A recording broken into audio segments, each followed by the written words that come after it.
I'm just probably here to probably perform a small experiment on Newton's laws. Probably you can try finding answer for it.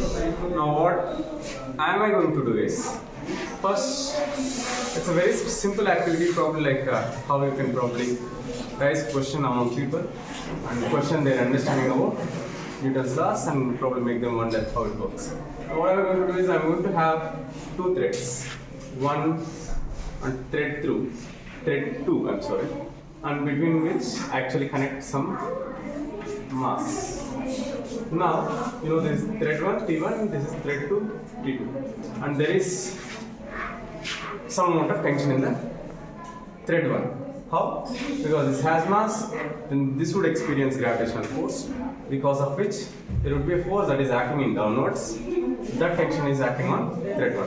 If I consider this to be 1 kilogram, then the tension on that acting on that string or thread would be equal to F is equals to mg, that is 1 kilogram into acceleration due to gravity, let us say like 10 or 9.8, whatever you want to say, that would be 10 Newton. What does that mean is, there is a 10 Newton force acting in on thread 1. Hey kids, just be quiet for a minute.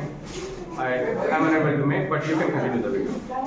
I are into, please bhaiya, 1 minute de do na. Getting back, but in thread 2, you see it's almost experiencing zero tension, right?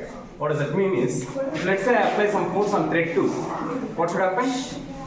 Given there is already 10 Newton force acting on thread 1, the force that I am going to apply should probably, like everybody's probably might think that thread 1 is going to break. But shall we look at that through an activity? Like, yeah, Dustika, could you please show that? Yeah, come this way. Yes, my lab is very clumsy, please don't mind. And this experimental setup I made. Now this is what I was saying. Now this is around, I assume 500 grams.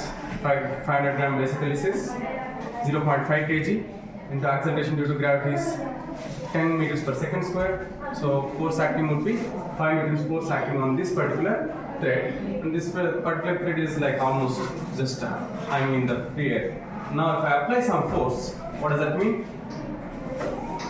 There is force already, and if I apply additional force, which one should break? Most likely the top one, that should be the initial assumption. But that's not exactly happens if I do this. That will not break. But if I really wish to break the top one, I definitely can break that one. And again, like just I don't want to surprise you so much. So just I want to break the down one again, I broke it. But let's say I want to break the top one, I can actually do that by doing this. I'm going to break the top one. You can look at it, this might seem like magic, but it's purely. Thank you.